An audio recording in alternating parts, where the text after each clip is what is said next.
Këtë të njëjtën në kuvend të zhvillua një interpelancë mes deputetit të Partisë Socialiste Arion Braça dhe Ministrit të Infrastrukturës dhe Energjisë Enea Karakaçi për sigurinë në ndërtime. Braça ngriti shqetësimin e lidhur me zjarret që përfshin ndërtesat e reja të banimit, ku theksoi se mënyrat dhe materialet e ndërtimit që po përdoren së fundmi në përgodina të ndryshme në vend përbëjnë rrezik për jetën e njerëzve, zjarrfikësve, si dhe potësojnë pronat.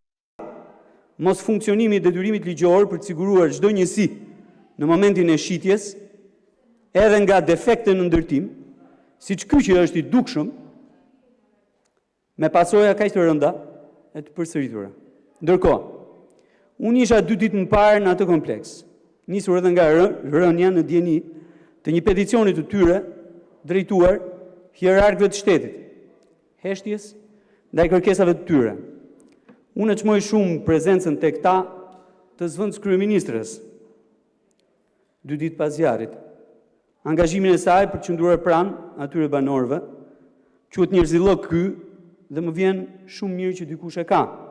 Por, kufiri i 1 muaji nga zjarri është thyer me javë tashmë, dhe veç pagesës së qiras për strehimin e përkohshëm, masë marrë nga bashkia, tjetër gjë nuk ka ndodhur.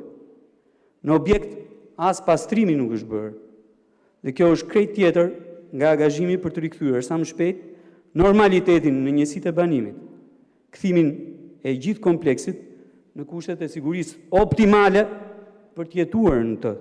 Karakaçi në përgjigjen e tij për deputetin tha se është hartuar një projekt ligj që synon ngritje strukturash për mbikëqyrjen e tregut të ndërtimeve. Ministri tha se materialet e importit duhet të jenë të pajisura me certifikat cilësie nga laboratori evropian.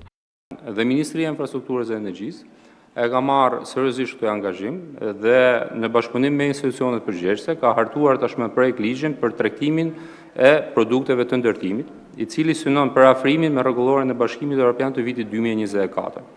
Ky projekt ligj synon krijimin e një sistemi modern dhe të unifikuar për vlerësimin, verifikimin dhe deklarimin e performancës së produkteve të ndërtimit në përputhje me standardet e Bashkimit Evropian. Po ashtu parashikon dhe ngritjen e strukturave përgjegjës për certifikimin, vlerësimin teknik dhe mbikëqyrjen e tregut, me qëllim rritjen e sigurisë. Ministri bëri me dije se ky projekt ligj është hedhur tashmë për diskutim publik.